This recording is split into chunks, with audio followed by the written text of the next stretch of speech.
ओम नमः शिवाय। आज 12 मार्च 2022 प्रातःकाल शिव पुराण की कथा है। आज का टॉपिक है हिमवान द्वारा शिव की बारात की अगवानी तथा सबका अभिनंदन एवं वंदन। मेनका नारद जी को बुलाकर उनसे बारातियों का परिचय पाना तथा शिव और उनके गणों को देखकर भय से मूर्छित होना। ओम नमः शिवाय। ब्रह्मा जी कहते हैं, तदनंतर भगवान शिव ने नारद जी को हिमाचल के घर भेजा।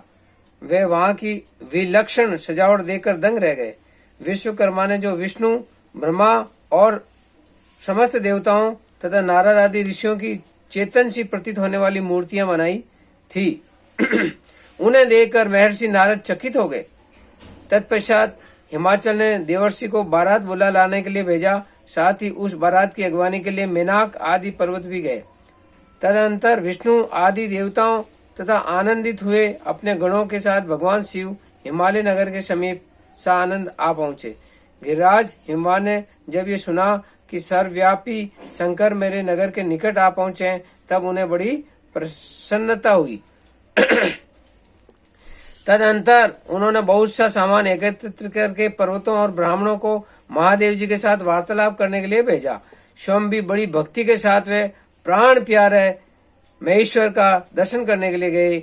उस समय उनका हृदय अधिक प्रेम के कारण द्रवित हो रहा था और वे प्रसन्नता पूर्वक अपने सौभाग्य की सराहना करते थे। उस समय समस्त देवताओं की सेना को उपस्थित देख हिमवान को बड़ा विस्मय हुआ और वे अपने को धन्य मानते हुए उनके सामने गए। देवता और पर्वत एक दूसरे से मिलकर बहुत प्रसन्न हुए और अपने आप को कृत्य मानने लगे। महादेव जी को सामने देखकर हिमालय ने उन्हें प्रणाम किया। साथ ही समस्त पर्वतों और ब्राह्मणों ने भी सदा शिव की वंदना की। वे वृषभ पर आरूढ़ थे और उनके मुख पर प्रसन्नता छा रही थी। वे नाना प्रकार के आभूषणों से विभूषित थे और अपने दिव्य अंगों के लावण्य से संपूर्ण दिशाओं को प्रकाशित कर रहे थे। उनका श्री अंग अत्यंत महीन, नूतन और सुंदर रेशमी वस्त्र से सुशोभित था। उनके मस्तक का मुकुट उत्तम रत्नों से जड़ित होने के कारण बड़ी शोभा पा रहा था। वे अपनी पावन प्रभा का प्रसार करते हुए हंस रहे थे। उनका प्रत्येक अंग भूषण बने हुए सर्पों से युक्त था तथा उनकी अंग कांति बड़ी अद्भुत दिखाई देती थी। दिव्य कांति से संपन्न उन महेश्वर को की सुरेश्वर गण हाथ में चंवर लिए सेवा कर रहे थे।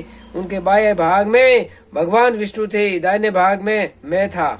पीछे देवराज इंद्र थे और अन्य देवता आदि भी पीछे और अगल बगल में विद्यमान थे। नाना प्रकार के देवता आदि उन लोक कल्याणकारी भगवान शंकर की स्तुति करते जाते थे। उन्होंने स्वेच्छा से ही दिव्य शरीर धारण कर रखा था।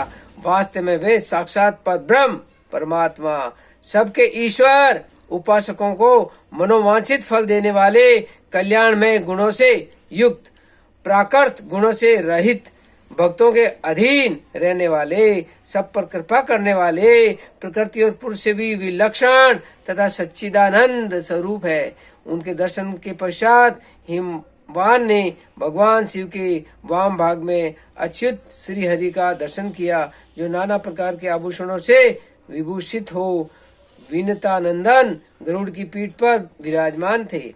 मुने भगवान के दाहिने भाग में उन्होंने 4 मुखों से युक्त महासौभाग्यशाली तथा अपने परिवार से संयुक्त मुझ ब्रह्मा को देखा।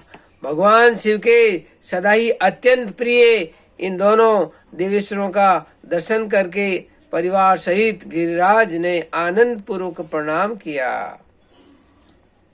इसी प्रकार भगवान शिव के पीछे तथा अगल बगल में खड़े हुए दीप्तिमान देवता आदि को भी देखकर गिरिराज ने उन सब के सामने मस्तक झुकाया। तत्पश्चात शिव की आज्ञा से आगे होकर हिमवान अपने नगर को गए और उनके साथ महादेव जी, भगवान विष्णु तथा स्वयंभू ब्रह्मा भी मुनियों और देवताओं सहित शीघ्रता पूर्वक चलने लगे। मुने उस अवसर पर मेना के मन में भगवान शिव के दर्शन की इच्छा हुई, इसलिए उन्होंने तुमको बुलवाया है। उस समय भगवान शिव से प्रेरित होकर उनका हार्दिक अभिप्राय पूर्ण करने की इच्छा से तुम वहां गए।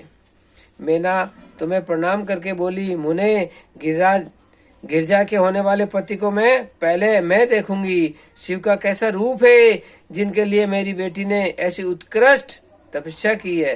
तात उस समय भगवान शिव भी मैना के भीतर के अहंकार को जानकर श्री विष्णु की और मुझसे अद्भुत लीला करते हुए बोले, ओम नमः शिवाय। शिव और शिवा के चरणों में कोटि कोटि नमन करता हूँ। महादेव, हर हर महादेव।